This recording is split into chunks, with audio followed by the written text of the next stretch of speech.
Hello, and welcome to another Rouge unit of the week. And today we're taking a look at the BEF Panzer 38T. So as you might know, the Panzer 38T isn't actually a German tank, but was originally a Czechoslovakian tank. It was produced in 1938, surprise surprise, by the Czechoslovakians to replace their light tank 35. This was known as light tank 38 in Czechoslovakian army.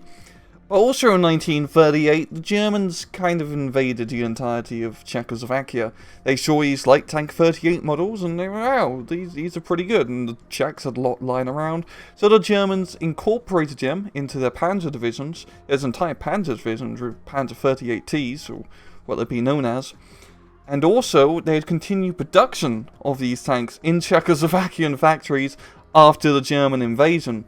These would be used during the Polish campaign and the French campaign. They proved to work rather well, had a good armament and decent armour, but it had rather poor interior crew ergonomics, and when the armour was hit, the riveted nature of it didn't exactly prove great to, spalling characteristics. This all piece of the metal would jump around a tank.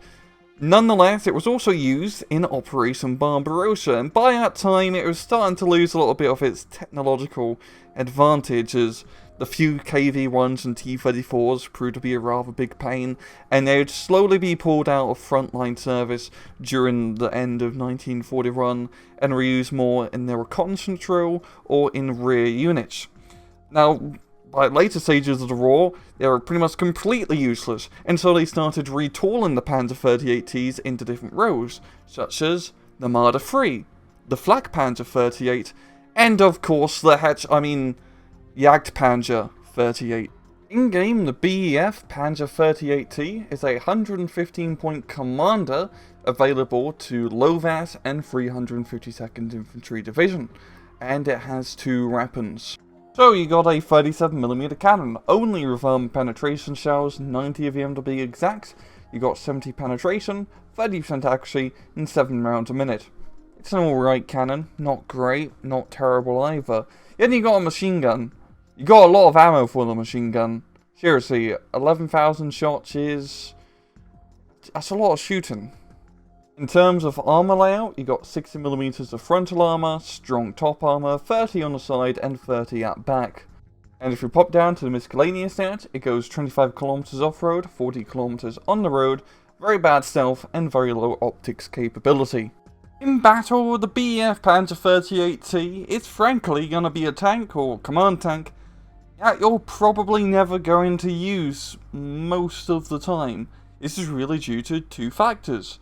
The first one is, it's usually better to just get an infantry commander over a tank commander. You can get the infantry commander in A phase, so you can get it out sooner. You can hide it in the forest, and you may argue, well, it's an infantry dude, it can't move around as much in a tank. Well, you can just get it in an armed infantry transport and just use that infantry transport to relocate said commander. So really it's pretty much better in all aspects, apart from the fact it doesn't have a tank cannon or it doesn't have armor, so to speak. So really taking the Panzer 38T is a pretty tough choice, also especially considering you're only going to want to take one commander card most of the time. So yeah, it's kind of tough to really judge taking the Panzer 38T. So why are we talking about it, Ian? As I pretty much said, that you just shouldn't really take this unit. And honestly, you shouldn't. It's not that great. Even as, if you want to use it as a tank, if you're crazy, as a frontline unit, no, the gun's pretty terrible. It doesn't really have that fast rate of fire. It has a pretty much similar rate of fire compared to 75mm guns. And those 75, 76mm guns are going to beat out your crappy little 1938 era Czech tank. You don't have a lot of armor either.